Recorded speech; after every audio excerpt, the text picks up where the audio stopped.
Oh, je m'apprête à remplacer le ciel dans ma photo grâce à Luminar 4 et je m'aperçois que j'ai des aberrations chromatiques. Qu'est-ce que c'est que des aberrations chromatiques et surtout comment est-ce qu'on est capable de les corriger? C'est ce qu'on examine aujourd'hui.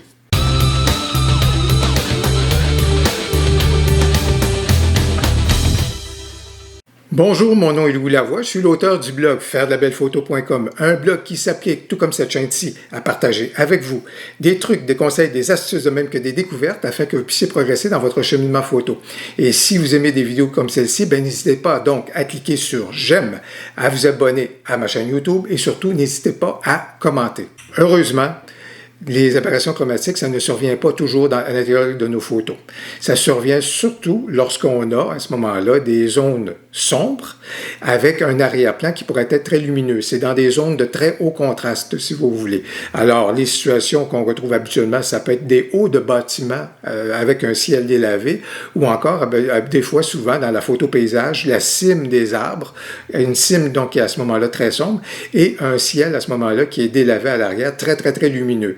Et le passage à ce moment-là, très haut contraste entre la zone d'ombre et la zone très lumineuse à ce moment-là, est une zone qui peut être particulièrement sensible pour les aberrations chromatiques. Et quel en est le responsable? Bien, c'est Louis. C'est lui ici, c'est l'objectif que vous avez, que vous utilisez, surtout si c'est un objectif qui a un certain âge, si vous voulez. Les objectifs plus contemporains à ce moment-là ont assez souvent un traitement au niveau de la lentille ou du verre à l'avant, donc de l'objectif. Il y a donc un traitement qui prévient, si vous voulez, ou qui atténue les aberrations ou les possibilités d'aberrations chromatiques. Mais lorsqu'on a des objectifs qui sont un peu plus, à ce moment-là, un peu plus anciens, des fois, à ce moment-là, c'est un défaut qui peut survenir avec ces objectifs-là. Un petit mot pour vous dire, juste avant qu'on bascule à l'ordinateur, si vous voulez qu'actuellement, il y a une promotion très intéressante de la part de Skylum pour ce qui est de Luminar 4, non seulement au niveau du coût d'acquisition, si vous voulez, mais il y a également d'autres éléments qui sont inclus à l'intérieur de cette promotion-là. Je pense que ça vaut la peine de vérifier la chose. En tous les cas, si vous utilisez le lien qui est dans le descriptif de la vidéo, je tiens à être transparent, et c'est donc un lien qui est affilié. Je recevrai donc une petite commission si jamais vous faites l'acquisition de Luminar 4 par le truchement de ce lien-là. Ça me donne une petite commission et ça me permet quand même de pouvoir continuer de faire des vidéos comme celle-ci et j'espère qu'elles vous plaisent. Je vais donc profiter de cette photo-ci pour vous montrer à ce moment-là des aberrations chromatiques et surtout la façon de les corriger à l'intérieur de Lightroom ou d'autres logiciels, soit dit en passant. Donc, photo qui a un certain potentiel, je vous dirais, mais évidemment, le potentiel est beaucoup réduit en raison du ciel qui est complètement délavé ici. Zéro intérêt. À ce moment-là, zéro personnalité. Alors, c'est pourquoi je suis intéressé à changer le ciel dans cette photo-là grâce à Luminar 4. Mais si j'examine un tout petit peu plus mes zones qui sont à risque, vous voyez la catastrophe. Vous voyez ici, juste là, le magenta qui apparaît à l'intérieur de ma photo. C'est absolument pas normal. Vous connaissez beaucoup de magenta, vous, autour de branches d'arbres? Non. Regardez le bleu qui est ici, là, qui est en dentelé autour de la branche. À ce moment-là, vous êtes en présence ici, donc, d'aberrations chromatiques et vous voyez également du magenta qui est un peu présent, ça et là, à l'intérieur de ces branches-là. Et si j'allais un petit peu de l'autre côté, on retrouverait également, vous voyez, du bleu. Qu'on retrouve du vert, c'est normal, ce sont des feuilles, mais du bleu comme ça, c'est pas du tout normal. Et vous voyez ici, vous avez également encore là, donc, du magenta.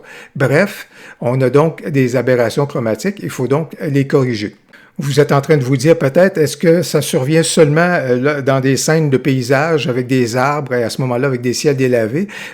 Ce n'est pas le cas. Ça survient également au niveau peut-être des fois de la photo plus urbaine. Je vous dirais dans le haut des arbres. Et si vous regardez juste ici dans le haut, vous regarderez comment est-ce qu'il y a une espèce de halo qui survient à ce moment-là. Et ça, c'est lié à des aberrations chromatiques. C'est assez évident quand on le regarde comme ça ici. Surtout dans le haut ici, vous voyez des éléments qui sont là. Et si je vous montre une photo en noir et blanc, c'est juste pour vous dire que des fois, on n'est pas en mesure, le fait qu'on transforme la photo en noir et blanc ne vient pas camoufler le défaut. Comme vous pouvez voir, comme vous pouvez voir dans ce cas ici, le défaut, il subsiste et à ce moment-là, sous l'effet d'un halo. Alors, c'est pourquoi il faut absolument à ce moment-là corriger les aberrations chromatiques, même si on bascule le tout en noir et blanc. Je reviens donc dans ma photo. On sait qu'on a des aberrations chromatiques. Voici un gros plan sur celle-ci. Et à partir de maintenant, on va tenter de corriger la situation. Qu'est-ce qu'on retrouve? On retrouve des teintes bleutées. Juste ici, on retrouve du magenta. À certains endroits, c'est définitivement là nos deux plus gros problèmes qu'on a par rapport à cela. Et vous pouvez voir, il y a certaines traces de magenta un tout petit peu partout. Première des choses qu'on va faire, évidemment, on va aller dans le profil de correction de l'objectif. Et sachez que les outils qu'on retrouve ici dans Lightroom, bien, vous en retrouvez certains qui sont similaires dans d'autres logiciels de retouche numérique, soit Luminar, vous allez le retrouver dans On1 également, vous allez le retrouver dans Photoshop. Bon, bref, il n'y a rien d'exceptionnel. Je vais utiliser Lightroom ici, mais sachez que vous retrouvez parfois les mêmes outils dans d'autres logiciels de retouche photo. La première des choses, je vais activer le profil de correction de l'objectif. Et la deuxième des choses, je vais lui demander de supprimer à ce moment-là l'aberration chromatique. Il va déjà faire un certain boulot, comme vous pouvez peut-être le voir, quoique c'est assez modeste, je vous dirais, ce qui a été en mesure de corriger. C'est pourquoi on va basculer du côté manuel. Si vous voulez, au niveau de la correction, on est obligé d'aller dans ce registre-là. Et là, ici, vous allez retrouver deux ensembles de curseurs. Un pour ce qui est des teintes violettes, magenta qu'on retrouve, et l'autre ici pour ce qui est des teintes vertes qui vont aller jusqu'au bleuté, si vous voulez. À ce moment-là, c'est avec ces curseurs-ci qu'on va être capable d'apporter les autres corrections qu'on retrouve là.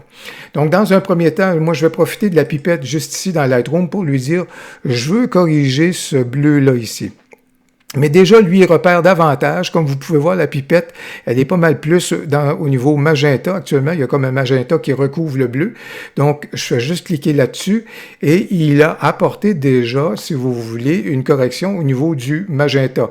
Vous pouvez voir qu'ici, les valeurs ont bougé. Lui est allé chercher un certain registre et les teintes violettes, à ce moment-là, il y a un autre registre qui s'est appliqué ici. Donc, on pourrait dire que, et comme on le constate, le magenta a passablement disparu. Je vais peut-être juste en rajouter encore juste ici un élément, mais ça, c'est à peu près complet pour celui-là. Par contre, je veux vraiment y aller au niveau du bleu. Là. Ici, c'est important qu'on puisse corriger le bleu. Alors, au niveau du bleu, je vais augmenter la valeur juste ici. Je veux aller chercher un certain registre au niveau de la correction. Et il lui a apporté, j'ai donc cliqué, et il lui a apporté donc une correction qui est là, mais mon bleu n'a pas entièrement disparu. Alors, je vais élargir, si vous voulez, le registre de coloris de la teinte à corriger. Déjà, ça l'a, si vous observez juste ici, ça l'a atténué ça. J'ai besoin de l'augmenter encore pour vraiment aller chercher l'ensemble des teintes de bleu qu'on avait comme aberration. Et comme vous pouvez constater, les aberrations sont à peu près éliminées présentement. Comme vous pouvez le voir, le bleu a à peu près complètement disparu. Il en reste juste un tout petit peu ici. Je vais peut-être plus augmenter la valeur pour faire disparaître ça ici. Et je pense que ça a fait le boulot d'augmenter, si vous voulez, d'augmenter l'intensité, si vous voulez, de la correction. Donc, ça permettrait donc de résoudre passablement donc les aberrations chromatiques. Comme vous pouvez le voir, ça a à toute fin pratique disparu. Je pense qu'il en reste presque plus. Donc, si je reviens à ce moment-là, on peut considérer que les aberrations chromatiques sont donc, à toute fin pratique, éliminées et on pourra donc poursuivre donc, le traitement numérique de notre photo et passer à une prochaine étape. Bien, j'espère que la vidéo vous aura été utile. Si c'est le cas, n'hésitez pas donc à cliquer sur j'aime, à vous abonner à ma chaîne YouTube. N'hésitez surtout pas à commenter. J'ai bien hâte de vous lire. Au plaisir, à la prochaine.